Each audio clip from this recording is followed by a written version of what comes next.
현재 비트코인은 전고점을 살짝 앞둔 위치에서 규모가 있는 조정을 받고 있는데 그동안 계속 하락 관점을 봤던 저는 아주 중요한 캔들의 움직임을 포착했습니다.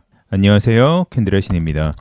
먼저 지난 관점 복기를 해보면 10월 31일이었죠. 6시쯤에 계속해서 하락에 대한 메인 관점을 유지를 했고 큰 폭의 하락이 있었습니다. 중요한 건 이러한 관점보다 제가 텔레그램에 공유했던 타점입니다. 먼저 왼쪽에 보시는 게 새벽 5시에 올렸던 실시간 타점이죠. 네모박스에 쳐져 있는 하락 캔들을 보고 텔레그램에 나와 있는 것처럼 고점 스탑 잡고 들어가 보겠다고 말씀을 드렸죠. 바로 새벽 5시였습니다. 그리고 방금 봤던 1시간 봉뿐만 아니라 이 노란 박스를 4시간 구간으로 봤을 때 마찬가지로 하락 캔들이 컨펌이 됐다고 말씀을 드렸습니다. 그리고 메인 관점은 당연히 하방이었지만 숏만 잡은 게 아니죠. 보시는 노란색 구간에서는 롱 포지션 진입을 했습니다. 5분봉으로 확대를 해보면 이 네모박스에 쳐져 있는 이 캔들을 보고 진입을 했습니다. 상승 캔들이었죠. 그 이후에 다시 큰 상승을 했습니다. 그 다음 숏으로 다시 한번 스위칭을 했던 타점이 바로 여기였죠. 텔레그램에 다 남아 있습니다.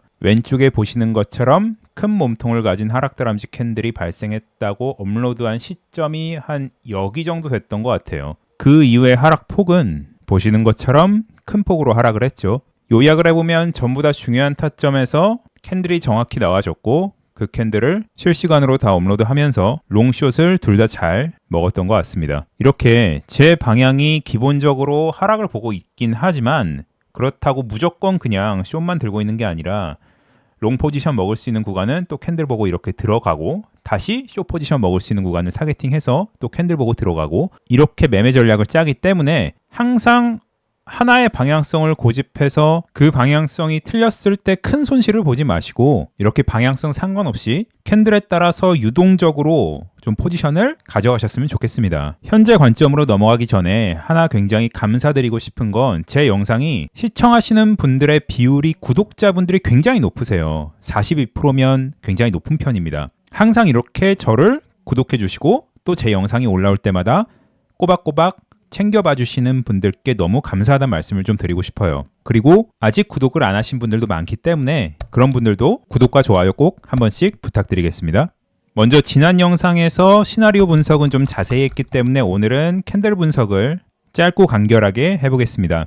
저는 제 구독자분들이 정말 꾸준히 수익을 내셨으면 좋겠어요. 그리고 그 이전에 조금씩 손절을 보더라도 정말 청산만은 꼭 안 당하셨으면 좋겠습니다. 제가 5분 캔들 매매법이라는 것을 만든 이유도 매번 손절 타이밍을 놓쳐서 청산이라는 그 아픈 경험을 하시는 분들이 굉장히 많고 저 역시도 그랬기 때문에 명확한 손절 라인을 가질 수 있는 캔들 매매를 만든 겁니다. 5분 캔들 매매법을. 근데 제 구독자분들 중에서조차도 캔들 매매에 관심이 없으신 분들이 많이 있어요. 너무 안타깝죠. 그동안 제 텔레그램에 보셨으면 아시겠지만 굉장히 높은 확률을 가지고 있고 손절 라인도 굉장히 클리어하거든요. 제가 말씀드린 적이 있죠.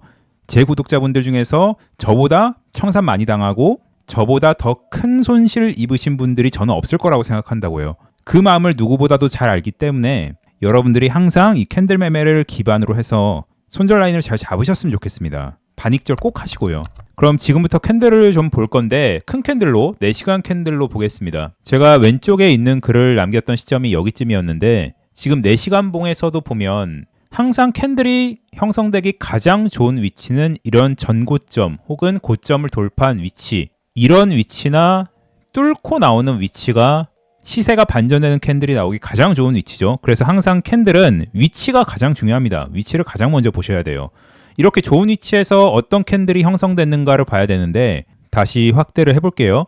처음에 하락 캔들을 1시간으로 포착을 했지만 4시간 봉으로도 포착을 했던 건 바로 여기 시점이었죠. 이 캔들은 제가 저번 영상과 저저번 영상에서도 다뤘던 상승 다람쥐 이후에 나오는 양자리 음 패턴에 해당이 돼요. 이 상승 다람쥐에 대한 캔들은 제 유튜브 영상 핵심 캔들 영상에도 나와 있고 캔들 혁명이라는 책에도 나와 있어요. 고점을 돌파한 위치나 고점과 가까운 위치에서는 다음 캔들과 조합해서 하락 캔들로 바뀌고 저점을 뚫거나 상승세 초기에는 굉장히 좋은 상승 캔들로 해석을 할 수가 있습니다. 중요한 건 이 다음에 하락하는 캔들의 패턴이 여러 가지가 있는데 지금 나온 패턴은 이렇게 반대로 하락 다람쥐 캔들로 완성이 됐죠. 이 캔들을 잠깐 복사를 해보면 오른쪽 네모 박스와 왼쪽에 있는 제가 방금 그린 캔들의 형태가 같은 의미를 갖는다고 보시면 됩니다. 그래서 이 캔들을 보고 하락이 컨펌되는 캔들이라고 말씀을 드렸었죠. 중요한 건 여기서 끝나는 게 아니라 바로 여기 있는 것도 하락 캔들에 분류가 됩니다. 이 캔들은 작은 음봉군 이후에 나오는 음봉 스프링 캔들로 분류가 되는데 주로 최고점 혹은 고점을 돌파한 위치에서 추세가 반전되는 형태에서 많이 나오죠. 이건 역시 복사를 해서 붙여넣어 볼게요. 오른쪽에 박스 쳐져 있는 형태와 같은 의미인데 이거를 보시는 분들은 이게 무슨 같은 캔들이냐 하실 수가 있어요. 여기서 중요한 포인트는 이쪽에 이렇게 작은 캔들군으로 하락하는 이 형태에 양봉군이 섞여 있어도 상관이 없어요. 방향만 하락하는 방향으로 진행이 되면 됩니다. 캔들 크기가 작으면서. 그래서 여기 부분이 바로 이쪽 왼쪽 부분에 해당이 되죠. 그리고 핵심을 짓는 키 캔들은 바로 이 음봉 스프링이죠. 음봉 스프링이라는 캔들은 이건 역시 캔들 혁명과 실전 캔들 매매법에 나와 있는 캔들 형태예요. 꼬리가 없으면 가장 베스트지만 오른쪽에 보시는 것처럼 약간의 꼬리가 있는 것은 괜찮습니다. 그리고 중요한 것은 캔들 크기인데 캔들 크기에 대한 구분이 이렇게 엄청나게 큰 캔들도 안 되고요. 이렇게 작은 캔들도 안 되고 적당히 큰 사이즈의 음봉이어야 돼요. 이 적당히 큰 사이즈라는 게 굉장히 감을 잡기가 어려워요. 근데 이거는 캔들을 계속 보셔야 됩니다. 보시고 계속해서 제가 말씀드린 거를 복기를 해보셔야 돼요. 그래서 크기적으로 굉장히 이상적인 음봉 스프링이 형성되면서 하락 캔들이 컨펌이 됐죠. 그리고 그 다음 캔들을 보시면 네모 박스에 쳐져 있는 윗꼬리 음봉이에요. 윗꼬리 음봉 캔들은 사실 단 하나로 의미를 갖기는 어렵습니다. 하지만 기본적으로 고점에서 이런 긴 윗꼬리 캔들은 하락에 훨씬 더 유리한 캔들이죠. 이런 윗꼬리 캔들이 하나의 캔들로 의미를 갖기 위해서는 윗꼬리 음봉의 꼬리가 이렇게 길게 나와서 고점을 돌파하는 스탑 헌팅이 나왔을 때, 그리고 꼬리와 몸통의 길이가 이렇게 1대1로 나왔을 때 굉장히 큰 힘을 갖는 하락 캔들이죠. 그런 형태는 아니지만 전체적인 캔들의 뉘앙스 자체가 고점에서 이렇게 내려오는, 그러니까 최고점에서 하락하는 와중에 발생하는 윗꼬리 캔들은 전부 다 하락에 유리한 캔들이라고 보시면 돼요. 위치에 따라 해석이 다른 캔들입니다. 그래서 제가 텔레그램에 이렇게 글을 남겼던 이유도 단편적으로 하나의 캔들이 아니라 연속적으로 하락의 느낌이 있는 캔들들이 나오고 있는데 이런 것들을 다 무시하고 고점을 뚫을 수 있는 거에 대한 의문점이 들었던 거죠. 그래서 현재까지 봤을 때 4시간 캔들, 1시간 캔들 전부 다 하락을 가리키고 있는 게 맞아요. 이런 하락 캔들에 대한 힘을 상쇄를 시키려면 반전이 되는 상승 캔들이 나와야 됩니다. 근데 아직까지는 그런 게 당연히 보이지 않고 있죠. 그래서 저 역시도 여기에서 잡았던 포지션을 일부 익절하고 들고 있습니다.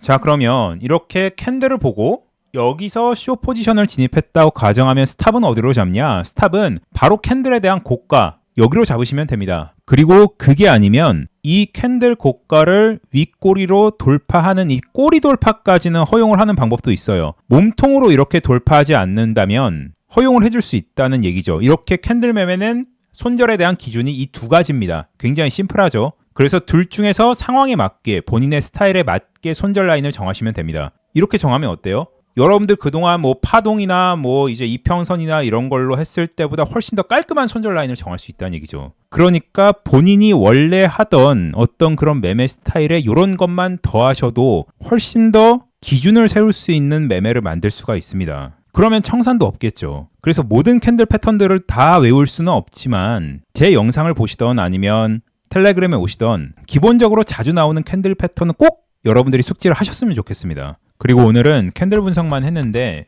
파동 분석은 저번에 너무 많이 했죠. 메인 관점은 똑같습니다. 지금이 C 엔딩으로 보고 있고 이 C 엔딩이 끝나면 이렇게 A, B, C로 한 번 더 저점을 테스트할 거라고 보는 게 메인 관점이에요. 이런 시나리오 분석은 제가 텔레그램에 꾸준히 업로드를 하고 또 캔들에 대한 분석도 꾸준히 업로드를 하기 때문에 직접 텔레그램 오셔서 배워보시고 확인해 보시면 좋을 것 같습니다. 텔레그램 주소는 영상 더보기와 그리고 댓글 고정으로 남겨놓겠습니다. 그러면 지금까지 시청해 주셔서 너무 감사드립니다.